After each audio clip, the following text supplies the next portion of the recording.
What's up, guys? So today we're gonna do a little install video. We got the Loadlifter 7500 XL.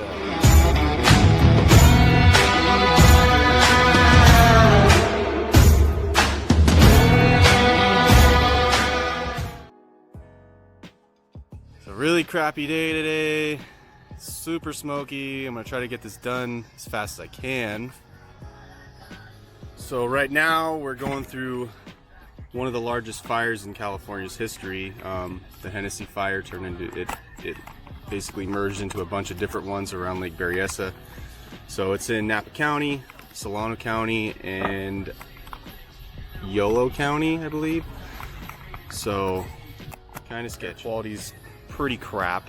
Probably should be wearing a respirator, but I'm gonna try to get this done. So let's go get it in.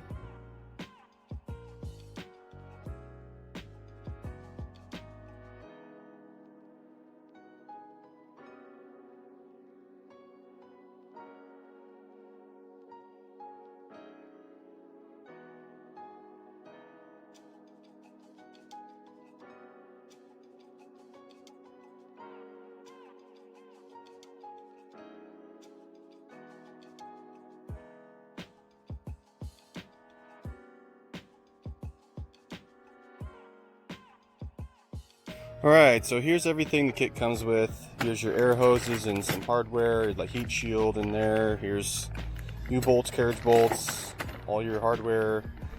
Here's your upper mounting bracket, top mounting bracket, and your plates, bottom mounting brackets, and then there's 3 different selections you can choose from for the size of your axle. So choosing the size for one of these for your lower leg adapter, all you do is you want to measure the circumference of your rear axle, and then you're going to divide it by pi, and then that'll give you your 3.5 inch, 4 inch, or 4.5 inch, and that'll determine your bracket here. All right, so you're going to need an assortment of tools to do this installation. You're going to need, it says right here, you're going to need a metric and standard open and in-box wrenches, ratchet with metric and standard sockets, drill with 5/16 inch drill bit, a torque wrench, hex key wrenches, metric and standard, hose cutter, razor blade, or sharp knives. You're going to need a floor jack, safety stands, and an air compressor to obviously test the bags once they're installed, and then a spray bottle with dish soap to test for any leaks. So before I do anything regarding lifting the truck up, I'm just going to work on the airbags themselves. So you take this top plate, align it here, install your swivel fitting till it's finger tight states, and then you're going to give it 1 full rotation.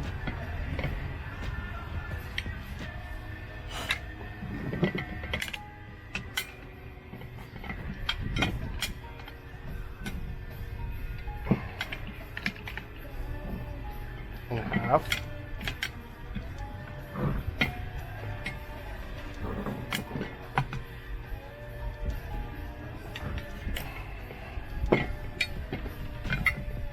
So that's it for the swivel. This will move in any direction once you've had it installed.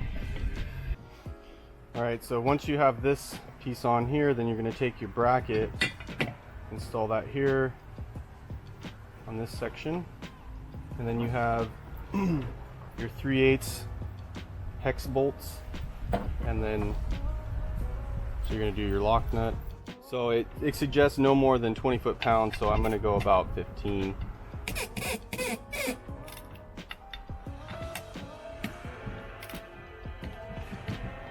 Good there. Alright, so both of these are torqued to 15.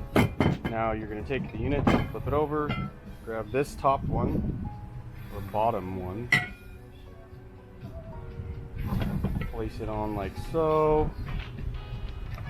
So basic, same installation for the other side now, which would be the left. This one is going to go like this.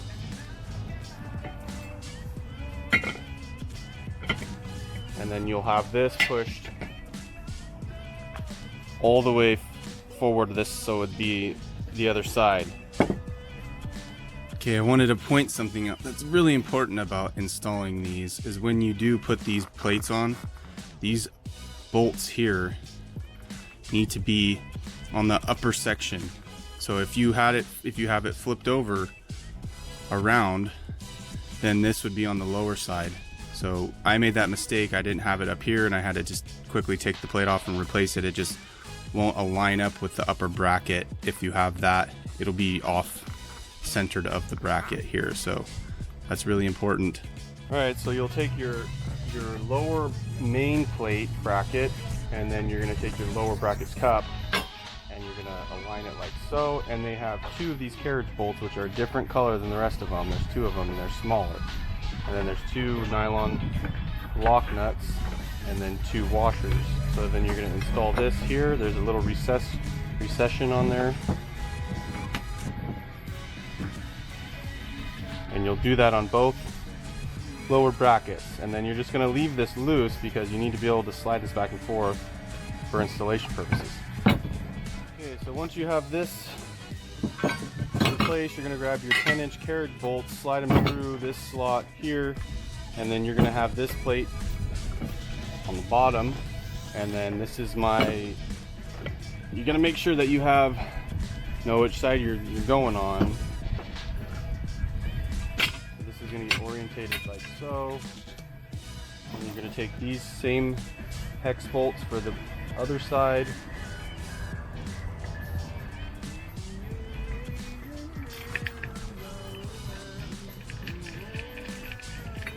and install those in place. And then I'm going to torque them down to 15 pounds. This does not exceed 20, so I'll go feel 15 would be adequate.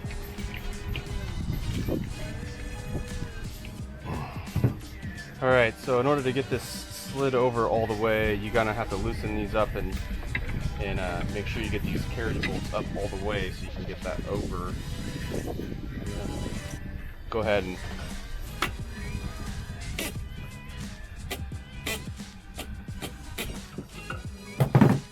so same for the other side. So once you have selected your appropriate leg adapter, go ahead and stick that sucker on.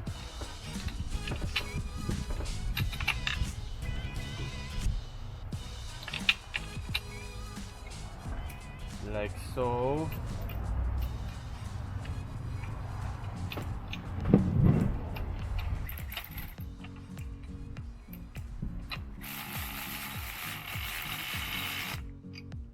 And then go ahead and torque this down to 10 foot-pounds.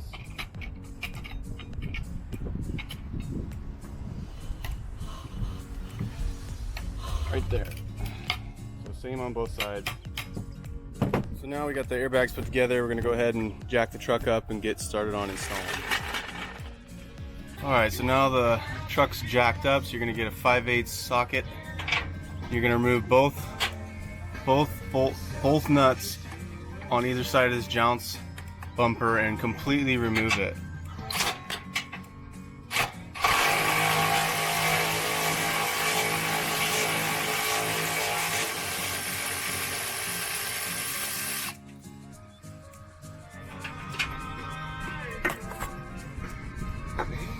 And then you're gonna pull both of these out. Right, so here's one of them. So what you're gonna do is just get your screwdriver in this spot here. It should pop out like that.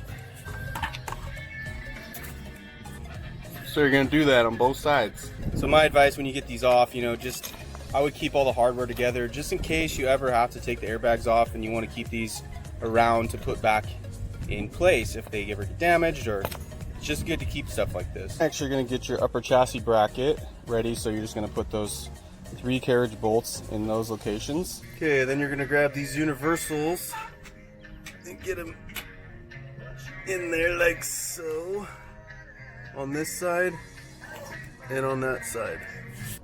So when you put these brackets on too, is you got to make sure that this is going to be the rear of your vehicle. So the one with one bolt here is going to be in the rear facing position, this is going to be facing the forward position of your vehicle with the cutout on this side.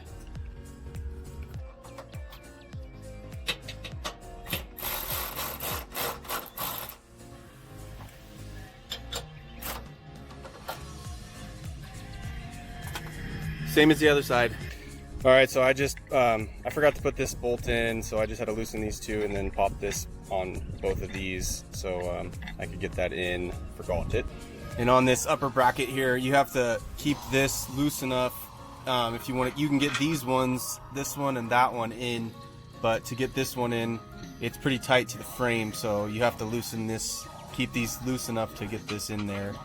And then that's the only one. Kind of have to, I had to take both my hands and compress the unit, the whole airbag, and then you want to make sure that this carriage bolt is in front on the inside of this brake line. This is the driver's side, and then this side here has to be on the inside of your brake line. All right, now you're going to install this U-bolt here.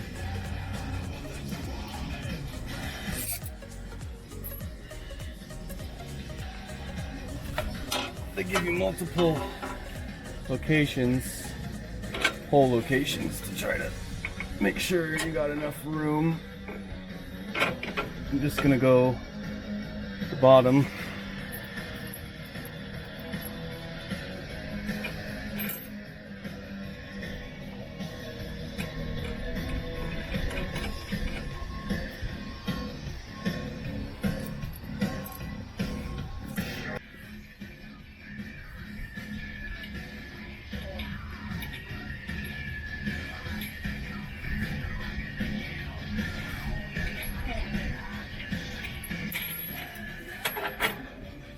I'm just going to leave this loose.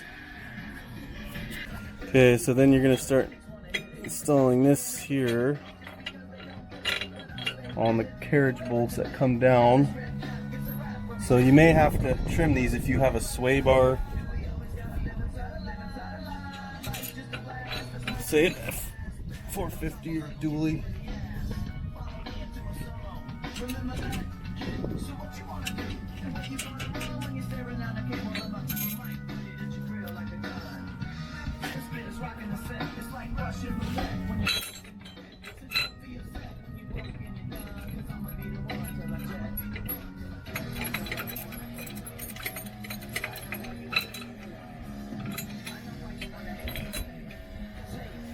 So you'll snug these down to 16 foot, and then the upper ones get 10.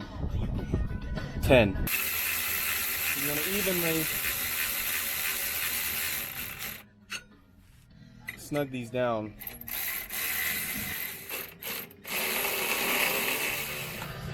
Now you just got to go and tighten that little nut down. Passenger side is a lot easier to manipulate this up and in here. Not a lot of stuff in the way, so it makes it a lot easier to get in here. You got to move this, so this carriage bolt here is going to come on the front side of the brake line, so you kind of got to bend it just a tad to get it, make sure there's no rubbing action under here. You want to get, good finger clearance behind this, and then just finish torquing these down. These are 16 foot-pounds, so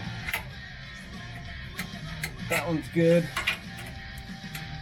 That one's good. And then these up here are going to be 10.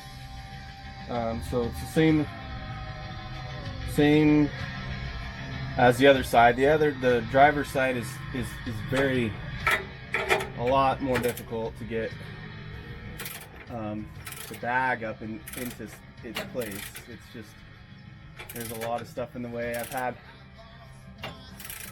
other people put these in and they said that they took the shocks out. I just didn't want to have to do it, and I didn't have to do it, so why do it? That's the way I think about it. So I'm not going to take a step that I don't have to take if I don't have to.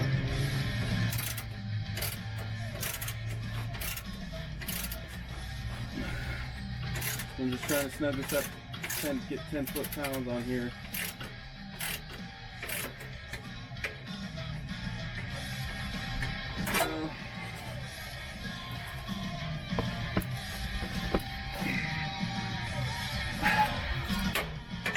Should be pretty close now. There we go. All right, so now we're gonna do the top bracket installation, which requires removing the fifth wheel hitch assembly. All right, so up there, I don't have a fifth wheel hardware here, so I don't have to remove it, but there's two. So up here, there's this brake line bracket, and then there's a bolt right there, and then there's a bolt right over there. You got to remove those two, pull this away so you can get your upper bracket in place. Those brackets take 13 millimeter. When you get to this stage here, they suggest putting in all the airbags and having it on the driver's side, installing the airbags and having it all torqued down and in place. This bolt here was almost impossible to get to. I barely was able to, it took me almost an hour just to get that bolt out. If I would have had the airbag out, then it would have been much easier to get to. So in my opinion, I would just have left the airbag out and then removed.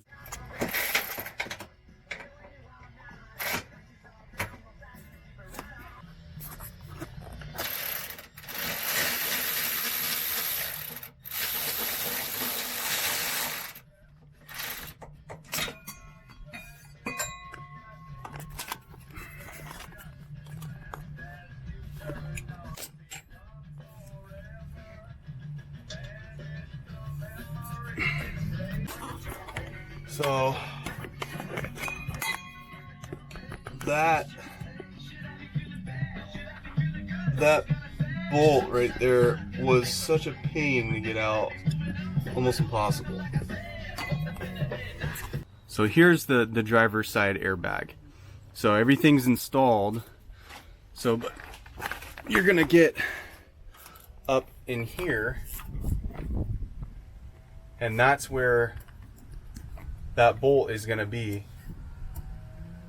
And if this airbag is out, you can get up into this section up here hell of a lot easier than with this in here, trying to get and unscrew that.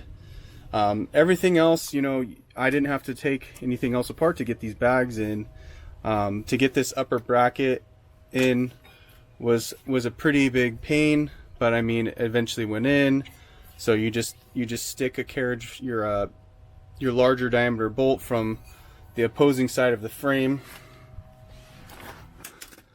So right there, and then it comes in threads in here, and then you have an all thread piece in one of the upper bracket screws that screws into the body, and then you can mount your frame to that on the driver's side. So when you go to attach the upper brackets to the bags themselves, so I don't have it on the stands, but I had it up on stands underneath these two sections of the frame. So it was up off the ground. So I just went and put a jack right under each side of the axle, and then jacked this section up on both sides. Slowly pushed it up until these two plates met. And then these bolts are already in place, and then you're just gonna install this little nut on here, and then you have those two on that side, and then there's one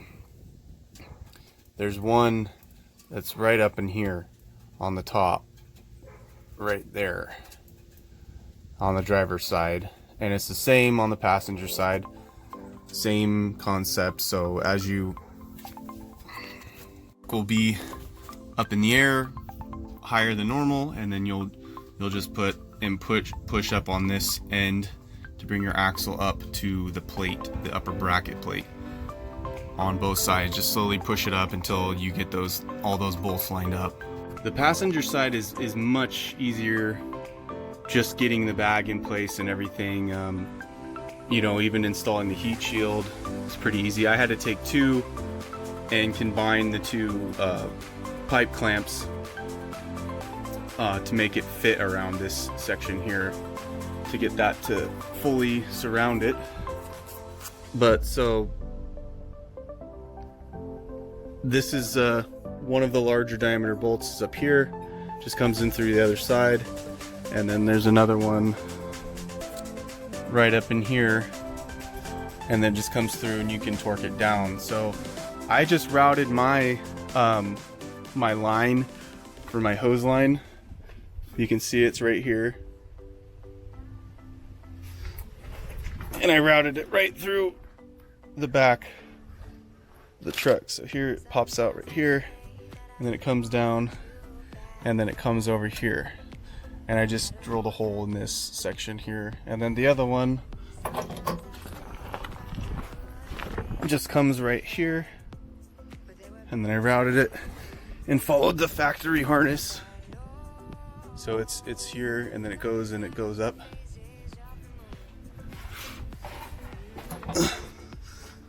And comes right here, and then goes right into the bag here.